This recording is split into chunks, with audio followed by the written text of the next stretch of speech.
অন্যদিকে কালীগঞ্জ উপনির্বাচনে প্রথম রাউন্ডে গণনা শেষে তৃতীয় স্থানে বিজেপি। গেরুয়া শিবিরকে কটাক্ষ দেবাংশুর। এবং একটু আগেই আমরা কথা বলছিলাম, আমাদের সঙ্গে ছিলেন প্রতিনিধি গোপাল বিশ্বাস, তিনিও যেমনটা জানাচ্ছিলেন, অর্থাৎ ষষ্ঠ রাউন্ডের গণনার পরেও কিন্তু রীতিমতো আবারও বিজেপিকে টক্কর দিয়ে রীতিমতো দ্বিতীয় স্থানে উঠে এলো বাম সমর্থিত কংগ্রেস প্রার্থী। এবং এই যে গোটা ঘটনা, বিজেপি এবং কংগ্রেসের মধ্যে এই যে সাপ লুডোর খেলা বলা চলে এক প্রকার, তা নিয়ে কিন্তু তাৎপর্যপূর্ণ পোস্ট দেবাংশু ভট্টাচার্য। তিনি লিখেছেন, বিজেপির ভোট ব্যাংকের একটা বড় অংশ কিন্তু তৃণমূলের দিকে শিফট করেছেন, এমনটাই সোশ্যাল হ্যান্ডেলে দাবি করেছেন দেবাংশু ভট্টাচার্য। এ বিষয়ে আমরা কথা বলবো, আমাদের সঙ্গে রয়েছেন প্রতিনিধি রণজয় মুখোপাধ্যায়। রণজয়, আমরা দেখছি কালীগঞ্জের উপনির্বাচনে সকাল থেকে কিন্তু প্রথম থেকে যেটা ছবি ধরা পড়ছে, তৃণমূলের যিনি প্রার্থী রয়েছেন তার সঙ্গে কিন্তু একটা বিপুল মার্জিন রয়েছে।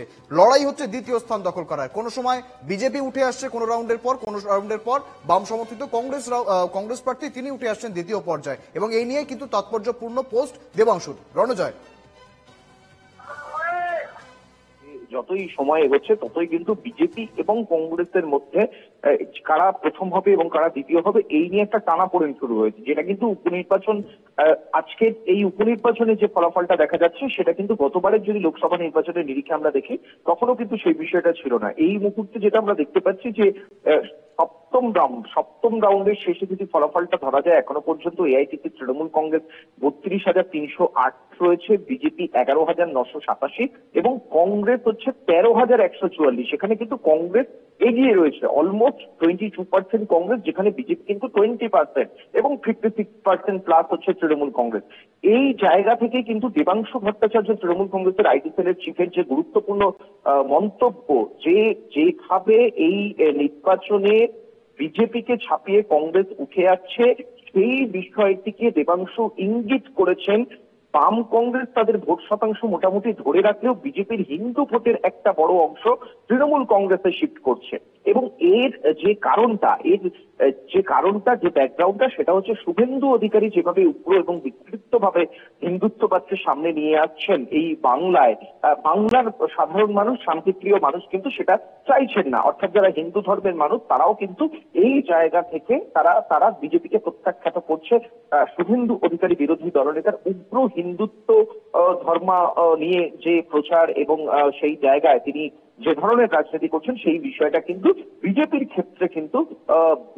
ক্ষেত্রে বিজেপিকেই কিন্তু একটা প্রশ্নের মুখে ফেলে দিচ্ছে। এবং দেবাংশু ভট্টাচার্য আইটি সেলের চিফের এই মন্তব্য কিন্তু ভীষণ ভাবে গুরুত্বপূর্ণ, যেখানে কংগ্রেস যেভাবে বিজেপিকে ছাপিয়ে সেকেন্ড পজিশনে উঠে আসছে, সেটা কিন্তু অনেক বড়। 2026-এর নির্বাচনের আগে কালীগঞ্জের এই উপনির্বাচনের ফলাফল কিন্তু অত্যন্ত গুরুত্বপূর্ণ হবে। এবং বলাই বাহুল্য যে শাসক দল তৃণমূল কংগ্রেস তো বটেই, বিজেপি বা সেই জায়গা থেকে কংগ্রেস এবং আমি তোমার কাছে আসবো। আমরা যোগাযোগ করেছি, সঙ্গে রয়েছেন বিজেপি নেতা রাহুল সিনহা। রাহুল বাবু, এনকেটিভি বাংলার পর্দায় আপনাকে স্বাগত। কালীগঞ্জের উপনির্বাচনের ফলাফল গণনা শুরু হয়েছে সকাল থেকে, এবং বিজেপির যে প্রার্থী রয়েছেন তার সঙ্গে রীতিমতো বাম সমর্থিত কংগ্রেস প্রার্থীর একটা কাটায় টক্কর চলছে। কখনো কোনো রাউন্ডের পর তারা বিজেপি দ্বিতীয় স্থানে উঠে আসছে, কোনো রাউন্ডের পর কংগ্রেস দ্বিতীয় স্থানে উঠে আসছে। তবে টিএমসির মার্জিন কিন্তু অনেকটা বেশি রয়েছে এই দুজনের তুলনাতেই। এর মধ্যেই রীতিমতো সোশ্যাল মিডিয়াতে পোস্ট করেছেন দেবাংশু ভট্টাচার্য যে বাম সমর্থিত কংগ্রেস প্রার্থী অর্থাৎ বাম কংগ্রেস জোট তাদের ভোট পার্সেন্টেজ ধরে রাখতে পারলেও বিজেপির ভোট পার্সেন্টেজ কমেছে এবং একটা বিপুল পরিমাণ হিন্দু ভোট তৃণমূলের দিকে শিফট করেছেন। তার কারণ কি? শুভেন্দু অধিকারীর উগ্র ও বিকৃত হিন্দুত্ববাদ। কি বলবেন? দেখুন, ওসব হচ্ছে তৃণমূলের সমস্ত কল্পনার কথা।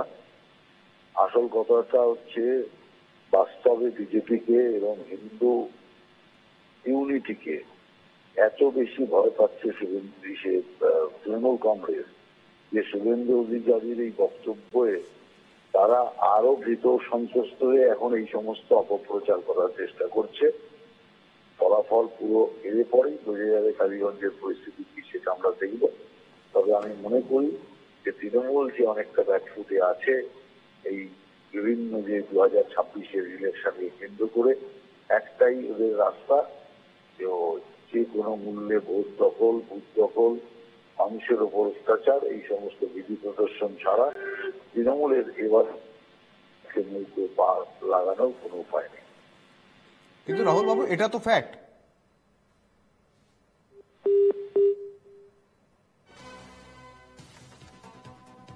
একেবারে আমি আবারও ফিরবো, আমাদের সঙ্গে রয়েছেন প্রতিনিধি রণজয় মুখোপাধ্যায়।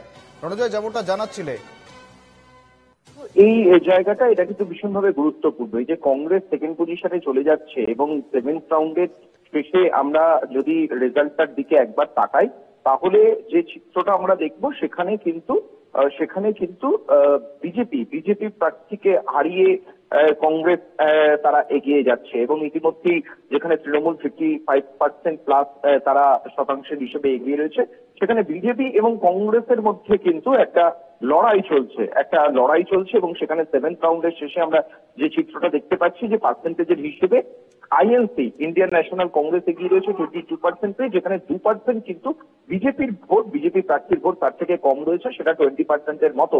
যেখানে বিজেপি 11,987 ভোট পেয়েছে সেভেন্থ রাউন্ডের শেষে এবং সেখানে কংগ্রেস কিন্তু একদম লেটেস্ট যে ফলাফল আমরা পাচ্ছি এখনো পর্যন্ত সেভেন্থ রাউন্ডে, সেখানে 13,144 কিন্তু কংগ্রেস পেয়ে রয়েছে। তৃণমূল কংগ্রেস সেখানে অনেকটা এগিয়ে রয়েছে, 32,308 এই মুহূর্তে তারা পেয়েছে। প্রায় 20,000-এর দিকে ব্যবধানের দিকে এগোচ্ছে তৃণমূল কংগ্রেস। এবং সেকেন্ড পজিশনে আইএনসি যে উঠে আসা, একদম শেষ পর্যন্ত রেজাল্ট দেখা যাবে টালিগঞ্জ বাই ইলেকশনে সেটা কোন কথা বলবে, কোন দিকে যাবে। কিন্তু এখনো পর্যন্ত যে ট্রেন্ড দেখা যাচ্ছে যেখানে কংগ্রেস ছাপিয়ে যাচ্ছে বিজেপিকে সেকেন্ড পজিশনে বিরোধী দল হিসেবে, সেটা কিন্তু পশ্চিমবঙ্গের রাজনীতির ক্ষেত্রে ভীষণভাবে গুরুত্বপূর্ণ। এবং এই বিষয়টাকেই কিন্তু দেবাংশু ভট্টাচার্য, যুব নেতা তৃণমূল কংগ্রেসের আইটি সেলের প্রধান, তিনি কিন্তু উস্কে দিয়েছেন, যে শুভেন্দু অধিকারীর নাম করে তিনি উস্কে দিয়েছেন যেভাবে তিনি উগ্র হিন্দুত্ব নিয়ে প্রচার করছেন, এবং তারই এফেক্টটা পড়ছে যে বাংলার যারা সাধারণ মানুষ, বাংলার যারা সনাতনী হিন্দু সম্প্রদায়ের মানুষ, তারাও কিন্তু এটাকে ভালো চোখে দেখছেন না, এবং তারই এফেক্টটা পড়ছে এই ইলেকশনে। এবং সেখানে বিজেপির যে ভোট পার্সেন্টেজ, যে ভোটটা, সেটা তৃণমূল কংগ্রেসে চলে যাচ্ছে। একদিকে যেরকম এইদিকেই আমাদের অবশ্যই নজর থাকবে। যত রাউন্ড এগোচ্ছে গণনার জন্য, যত রাউন্ড এগোচ্ছে তত কিন্তু এই যে দ্বিতীয় স্থান অধিকারের লড়াই আরো জোরালো হচ্ছে। আমাদের সঙ্গে ছিলেন প্রতিনিধি রণজয় মুখোপাধ্যায়। রণজয়, ধন্যবাদ তোমায়।